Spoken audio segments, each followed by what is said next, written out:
Okay, well this is my third 60-pound bag, and it's filling up awfully quick. Like those. I wear these shoes because they're rubber proof, but then they rub it here and they hurt. And then Spike's watching me. I don't know what the cat's doing. What's the cat doing? Nothing. Okay, the cat's doing nothing. I've got that confirmed. So we'll keep mixing and pouring. So, yep, every night I gotta go walk the dogs. Today they're not pulling on the leash. Actually, they're together. Usually there's one there, and then there's one there, way down there. So today it's kind of exciting that they're both there. Arr, arr. That's me imitating a dog barking. Whilst the dogs are walking, that's our cat. She moved out about 2016, and now she lives over here. She used to be called Holstein, but now her name's Grumpy, and she lives up to that name. So update on the dishwasher. Yeah, we went to go buy one, and then we're told that the earliest we could get one is, I believe, is the 25th or 28th of August. So yeah, I think I'm just gonna replace the parts that are bad because I have a dishwasher. Somebody suggested going to Facebook Marketplace, and I'm like, well, why would I buy a used one? I already have a used one. Plus, it's kind of gross. I already have a gross one. So, yeah. I don't know where Spike's gone. Oh, he's doing the dirty deed. I think that's a number 2. Spike. Yep, that's a number 2. So, we'll let him be. So, yeah. So, today got a phone call. The latch is not closing, so you close the door and the latch is supposed to clip on. It's not. So, we thought we'd tear into this. So, you remove piece on the armrest, you remove this piece up here. Fuck. Put that back. You need that. Yeah, it's extra. Remove this piece here. Then there's a screw here, and there's a screw here. Then, amazing enough, you just raise it up and it pops out. So then I pull back this liner here. Instantly, I'm alerted to the fact that somebody's been here already.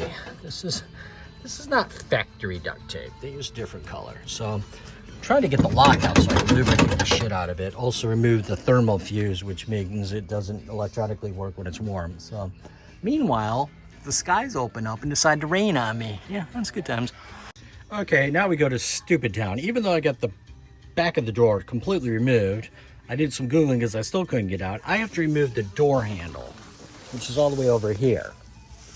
To do that, there's a screw right down there that's been removed, and then you remove this rubber seal and you take one out of there. So even though it's really tight, switching hands, and there we go. So now I can remove the door handle, despite having the whole back panel open. Is the only way to get that door lock assembly out. I think I looked at a YouTube video about this about 4 months ago and decided this was crazy. I was right.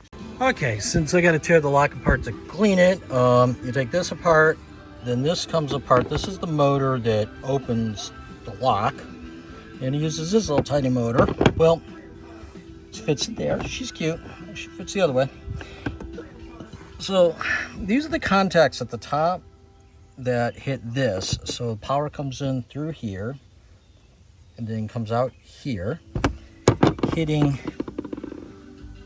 these two contacts here. Contact, make contact. There's contact. See contact. Then inside, these little guys hit the motor, which powers the coil, which then makes a turn. But in here, there's a, whoops, stop that. There's a little slot, and in the slot was this. So this is a thermal fuse. So basically when it gets hot, it stops conducting electricity. So we're gonna replace it with this piece of sheet metal that I craftily cut about the same size and ground it down. So the theory is that the little brat's hitting the button, instead of burning out the motor, it just stops working. And then when this cools down, it works. The problem is after 20 years, this just stopped working. So we're gonna slide this into there, put this under there, bend these tabs up on the end, back in, and put the motor in here. Then put this together, uses plastic rivets, which will melt on there, and they use 2 hard rivets. Then we can put this back into here, which slides in like thus, hitting over there, like thus. Then we can figure out how to put all this back together. I wish that hadn't have fallen out. That looks important. I think it goes like that. So, yeah.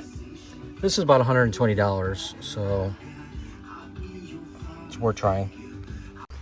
Okay, so I got to figure out how this thing and this thing and this thing fit inside of here. There's another piece here that I don't quite understand. So we're gonna have to get out the YouTubes and figure this out. It all kind of fell apart. There's all sorts of shit everywhere, but gotta remember to lubricate the heck out of that. And fix this. I think a zip tie is in order. Yeah. So onto the YouTubes.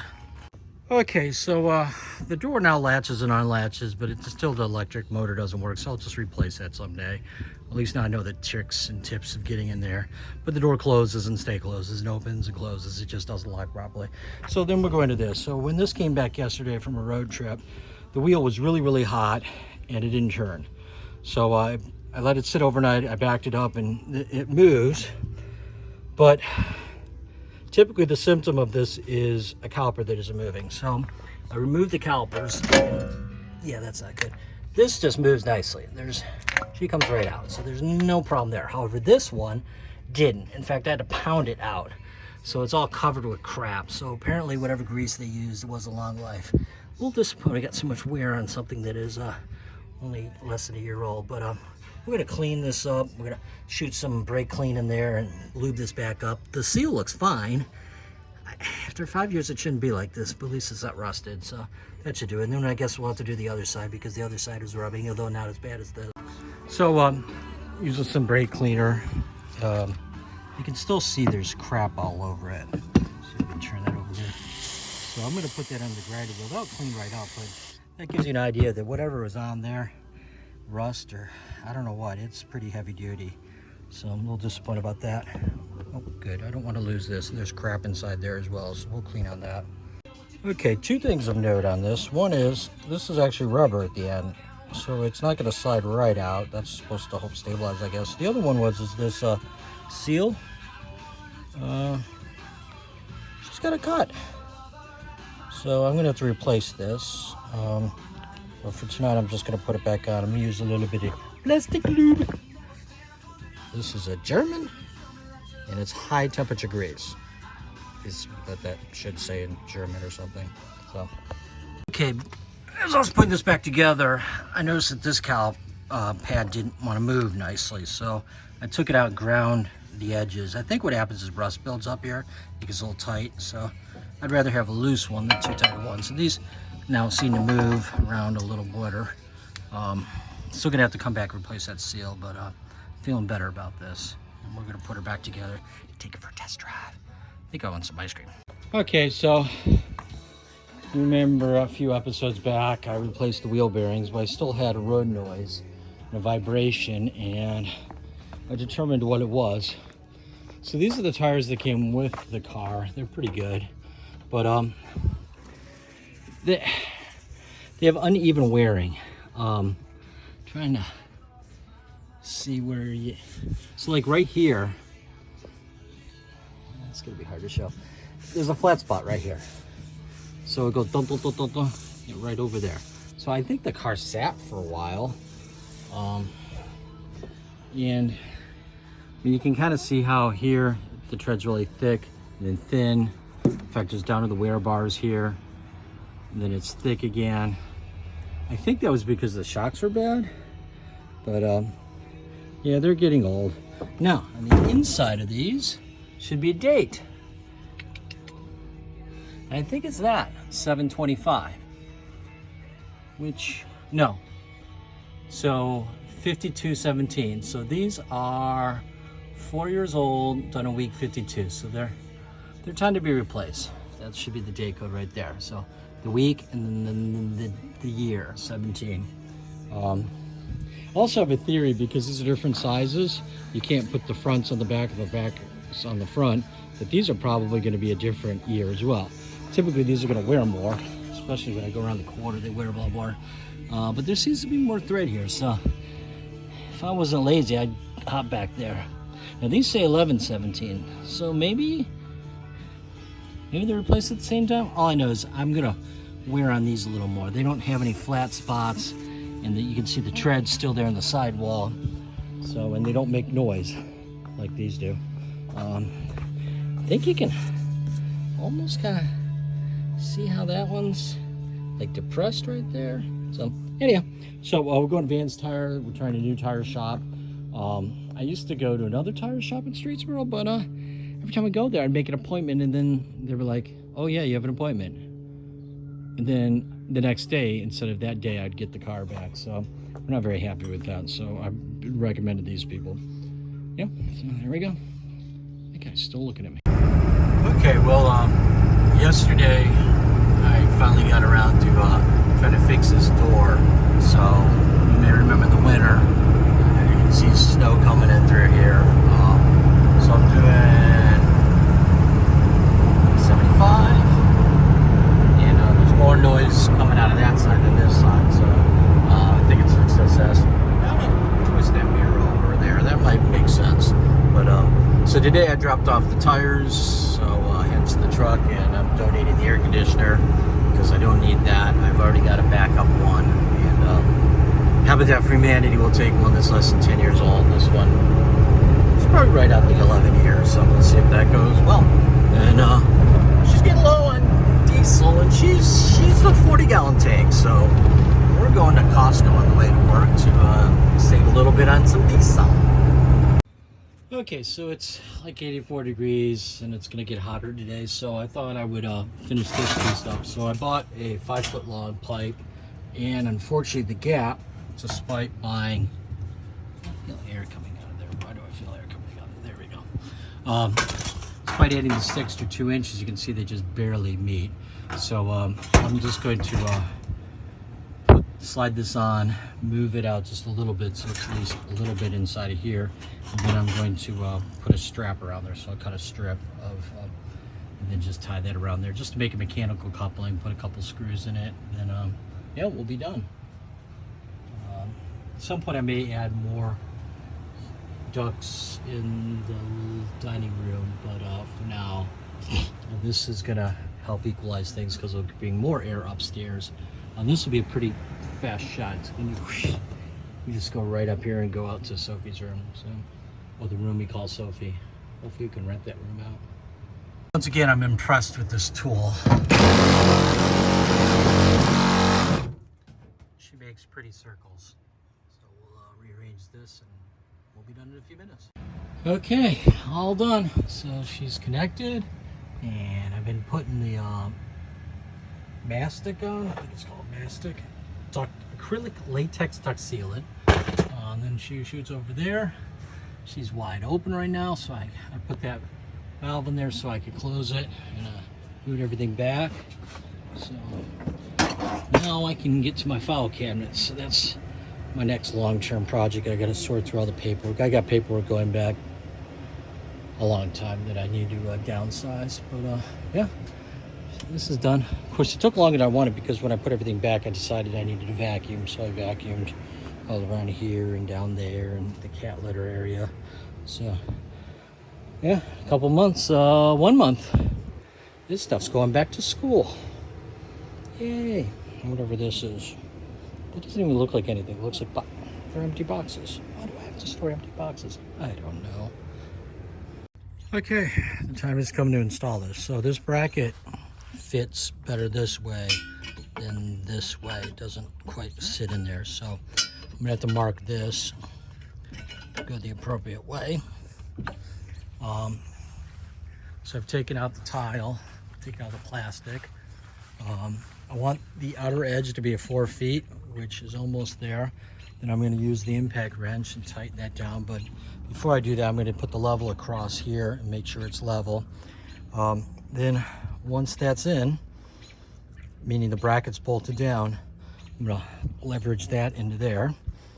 Then I'm going to bungee cord it into here. This ladder is a heavy duty ladder, and it should help hold the post in place.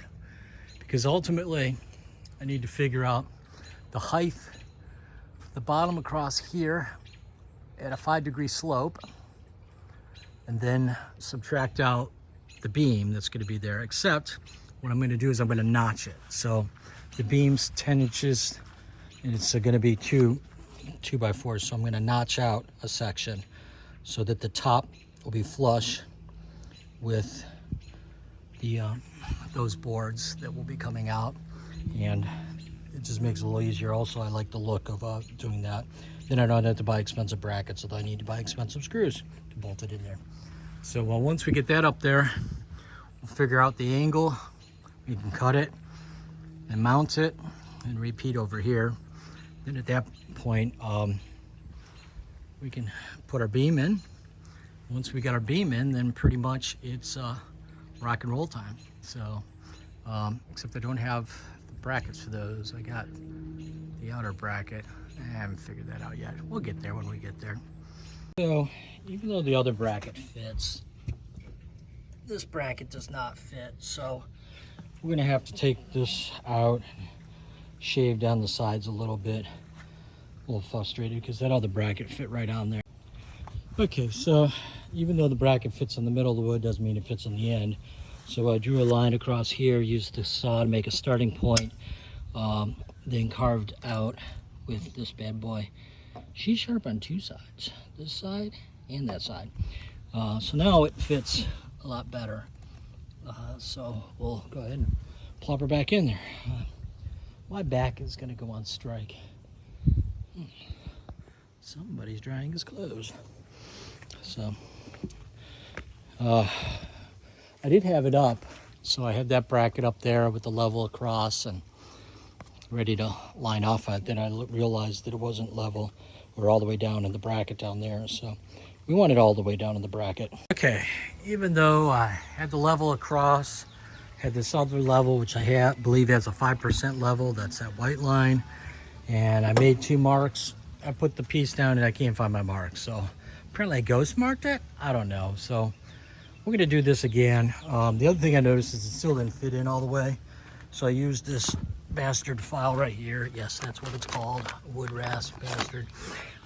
So I curved the edges and the sides, so now she fits almost perfect.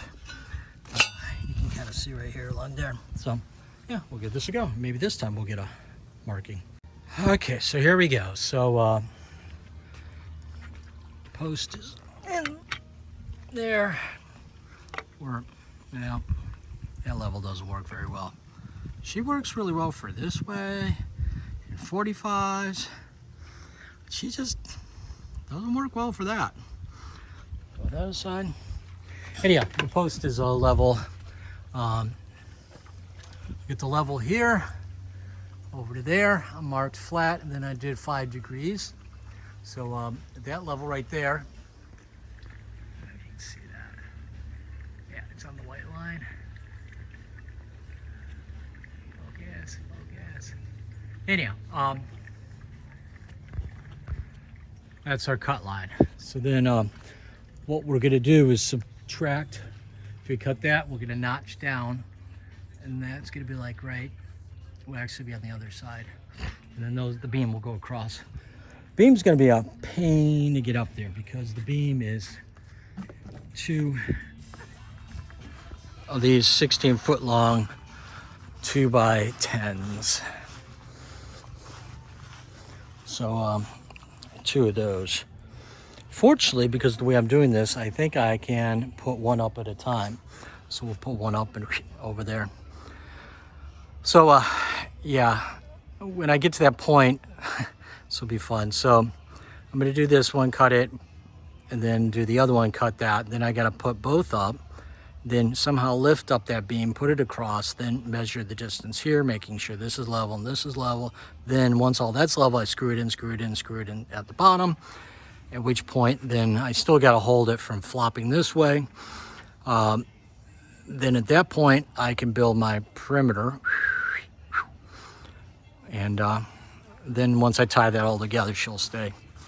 Okay, so it's time to notch. I measured the wood. It's 9 3/4 down, and so that's down. Then I used the skill saw, which only goes 3.5 inches in either way. And then it went down to about there, and then I used this, just guiding along.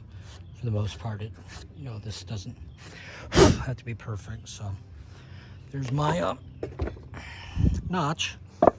So 1 sec. So when this is sitting upright, the beams will just sit across here on top of there. Then I'll screw them in to there. Yeah. Except I forget which ways north and south. I marked these. Hopefully I marked them right. I don't know. Well, help me understand. Yeah, here we go. South. So it goes like this. So the beams will be on the outside. So once it's got the two in, just, and again, I can do them independently. Yeah, that should be interesting. The problem is I got to nail the two beams together. They need to be straight, and they need to be the same height, and they need to be squished together. So doing it up in the air is hard. Doing it on the ground's easier, but then you got to put it up in the air, and it weighs twice as much with two boards. So that's the compromise.